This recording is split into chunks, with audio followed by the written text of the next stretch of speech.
Hi guys, welcome back. There are a few things we're eagerly anticipating for Season 3, and as we dive in, we'll be breaking down and explaining some key points. Just a heads up, spoiler alert ahead, the second season of The Lord of the Rings, The Rings of Power, has ended, 2 years after the first season ended. To be completely honest, our heroes did not do well in the 8th and last episode of this season, unless, of course, you considered Sauron to be a hero, in which case, congratulations. However, just because things appear gloomy doesn't mean the story is finished. In reality, there are still a lot of unanswered issues regarding the future of the show, even if Season 3 has not yet been officially approved by Amazon Prime. And now, Popverse will try to respond to them based on what we know from the Season 2 finale, but proceed with caution. Though our future casting is purely conjectural, we will only discuss spoilers here for both Season 2 and a possible Season 3. If that bothers you, perhaps you should learn from our friend Durin the Thrir and not go too far, which is actually a terrific place to start, providing spoilers are okay to you. What is Khazad-dûm's fate in Rings of Power? But proceed with caution. Though our future casting is purely conjectural, we will only discuss spoilers here for both Season 2 and a possible Season 3. If that bothers you, perhaps you should learn from our friend Durin Thrir and not go too far, which is actually a terrific place to start, providing spoilers are okay to you. What happens to Khazad-dûm in Rings of Power? The long-awaited emergence of the Balrog of Moria, often referred to as Durin's Bane in Tolkien's mythology, took place in the season finale of Rings of Power Season 2. Going toe-to-toe with the Balrog in combat is how Durin III appropriately met his demise in this episode. This incident makes little sense in the context of Tolkien lore, but it is a satisfying, redemptive finish for Durin III's character within the program. Having said that, the episode leaves the new King Durin IV with a rather bleak outlook. Not only is the Balrog still alive, but other dwarves are attempting to seize control of Khazad-dûm after being seduced by Sauron's 7 Rings of Power. In light of this, Popverse predicts that Season 3 of Rings of Power will witness the collapse of Khazad-dûm and the flight from Moria, events that Tolkien discusses in the Lord of the Rings appendices. We anticipate that Khazad-dûm will fall under Durin IV, if not completely, then at least with another Balrog invasion. What happens to the elves after Eregion falls in Rings of Power? While Khazad-dûm may still be kicking, one of the civilizations we've undoubtedly seen fall by the end of Rings of Power Season 2 is Eregion, once presided over by master craftsman Celebrimbor. It is true that Popverse predicted Celebrimbor would die by the conclusion of Season 2, but even if he had survived, there wouldn't have been any realm for him to rule. Eregion has been completely destroyed by Adar, Sauron, and the Orcs, who have also massacred many of the elven soldiers and citizens. But not all the elves in the realm are dead, and we don't think their homelessness will last very long. According to Popverse, the 3rd season of Amazon's Lord of the Rings series will see the establishment of Rivendell and/or Lorien, emulating the course that Tolkien took in creating the 2 greatest elven realms of the Third Age.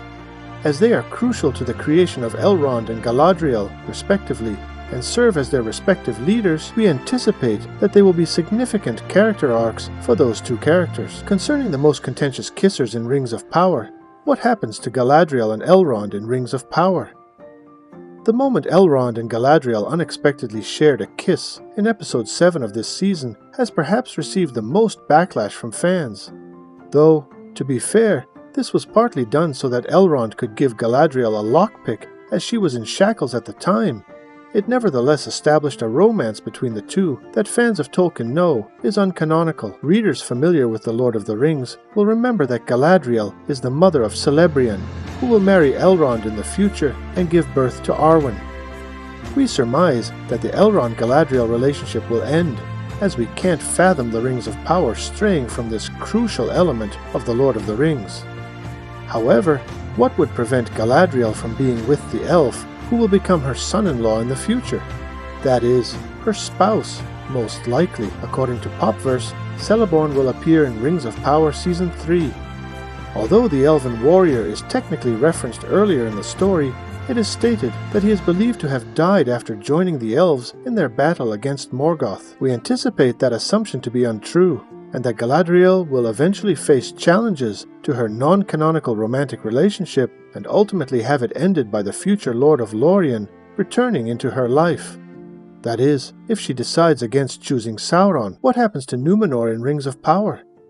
In relation to that, what can we expect from our boy, the real Lord of the Rings, in Season 3, especially considering how much of his goals for this season he has already achieved?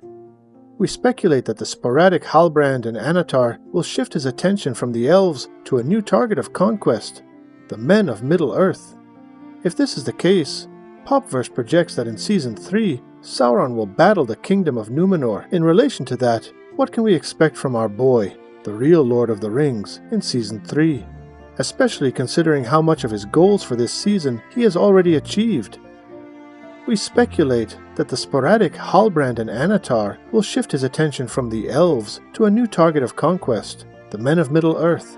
If this is the case, Popverse projects that in Season 3, Sauron will battle the kingdom of Númenor. Furthermore, Sauron has a long way to go before he can pull a Pharazôn-style Anatar, especially now that he's accomplished a project that he spent the whole of Season 2 trying to finish. In Rings of Power, what happens to the 9 rings for mortal men? The poem claims that the project in question is the 9 rings for men, doomed to die. Sauron insisted that Celebrimbor assist him in using their own rings of power to enable him to successfully spread his corruption throughout the dwarves and then the realms of men. The 9 rings have been released upon Middle-earth, and eager users follow them wherever they go, fulfilling Sauron's wish. For this reason, Popverse foresees the Nazgul's arrival in Rings of Power's 3rd season. Do we have too much on our plates? Perhaps. After all, the development of Sauron's One Ring, which hasn't occurred on the show yet, is what makes the Nazgul in their Ringwraith forms theoretically feasible. Since the 9 rings are now a reality in their world, we do think that this future season will see at least some of the powerful humans who will become the Nazgul begin obtaining their rings, especially since a number of them are Númenorians. It's difficult to deny that in Tolkien's writing, King Pharazôn turns into a Ringwraith, but maybe Sauron would present a Ring of Power to Pharazôn's annoying son Kemen, or worse yet, Elendil's daughter Eregion, as a sign of surrender. Time will tell, as will the Amazon Writers' Room. For now, you can watch the whole 1st and 2nd seasons of Rings of Power streaming on Prime Video.